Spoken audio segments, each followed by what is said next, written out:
Kumaha Damang, saatnya Anda menyimak berita Bandung. Bersama saya, Nadirah Ali. Sejumlah berita menarik akan kami sajikan untuk Anda. Dan berikut 3 berita utama hari ini. Kebakaran disertai ledakan melanda bangunan bekas hotel di Jalan Suniaraja, Kota Bandung.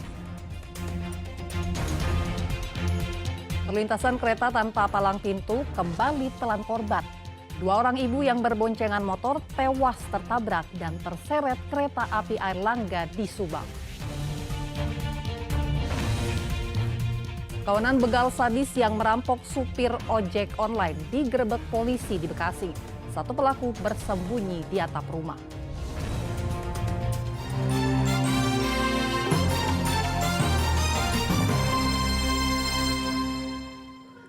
Kebakaran disertai ledakan melanda sebuah bangunan bekas hotel di Jalan Suniaraja, Kota Bandung, Minggu dini hari. Polisi kini masih menyelidiki penyebab kebakaran.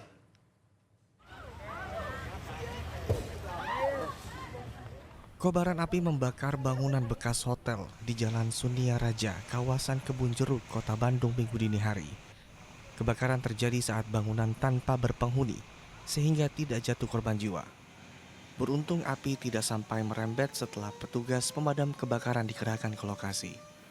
Api pertama kali muncul dari lantai 2, namun api kemudian membesar bahkan disertai dengan ledakan. Belum diketahui pasti penyebab kebakaran.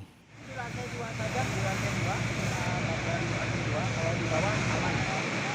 Intinya barang-barangnya mungkin kebakaran. Kamar-kamar kosong. Ada korban jiwa atau? Alhamdulillah. Berapa lama pihak damkar untuk memadamkan? Untuk pemadaman kita 15 menit sudah mulai landai. Polisi masih selidiki penyebab kebakaran karena disertai ledakan. Muhammad Rizal melaporkan dari Kota Bandung. Sebuah pabrik di Babakan, Ciparai, Kota Bandung juga terbakar. Api cepat membesar karena gudang tersebut menyimpan banyak bahan makanan yang mengandung zat kimia. Lokasi di Babakan, Ciparai. Asap tebal membumbung tinggi saat api membakar sebuah pabrik bahan pewarna makanan pada Minggu dini hari. Sebelum api membesar sempat terdengar suara ledakan dari dalam pabrik. Pemadam kebakaran berupaya memadamkan api. Namun karena api semakin membesar, pemadam kebakaran menyebar ke lokasi titik api. Hingga kini penyebab kebakaran masih diselidiki. Salah satu penyebab api sulit dikendalikan karena pabrik ini menyimpan bahan makanan yang mengandung zat kimia. Ada bantuan lagi dari barat 1 pancar dan dari utara 1 pancar. Untuk kronologi kebakaran masih dalam penyelidikan. Informasi yang terbakar adalah tempat makanan.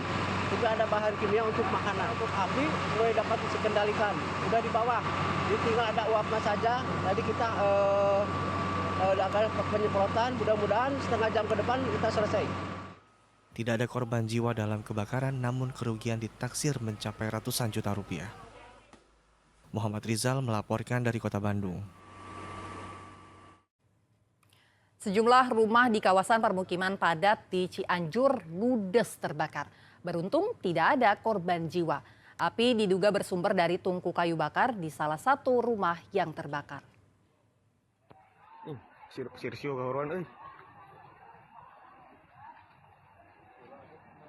Kebakaran menghanguskan 3 rumah di Kampung Pasir Siu, Desa Nanggal Mekar, Kecamatan Ciranjang, Cianjur, Sabtu malam.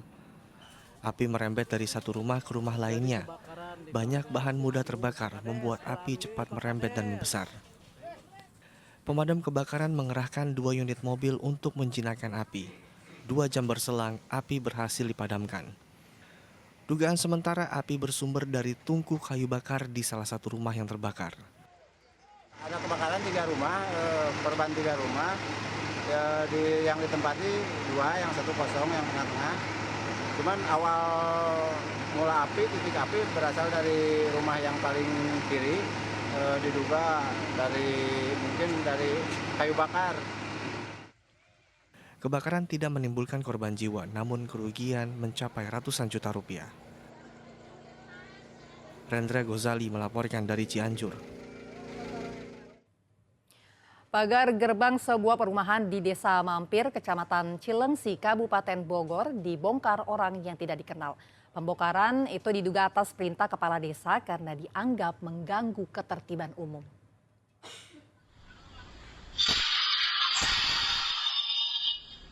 Beberapa orang terlihat merusak dan membongkar pagar perumahan di Desa Mampir, Cilengsi, Kabupaten Bogor. Pagar dibangun dari hasil swadaya warga perumahan karena banyaknya warga yang kemalingan. Warga menduga pembongkaran ini atas perintah Kepala Desa Mampir berinisial AS. Dalam surat berita acara tertulis pagar ini mengganggu ketertiban umum. Sebelumnya warga perumahan dan warga sekitar telah bertemu untuk membicarakan keberadaan pagar. Namun musyawarah belum menemukan titik terang. Pagar ini sudah dihancurkan. Warga saat ini menuntut ganti rugi atas pengerusakan pagar. Perbedaan pendapat itu kan diadakan mediasi. Ketika tidak ada mediasi dan tidak ditemu, berarti kan harus ada voting. Nah, sedangkan di sini jumlah warga terbanyak itu dia menyetujui adanya portal karena itu langkah preventif untuk menjaga keamanan dan kenyamanan warga di sini, lebih umum lagi Desa Mampir begitu. Karena sebelumnya kan banyak kehilangan, ada 4 kali kehilangan di sini.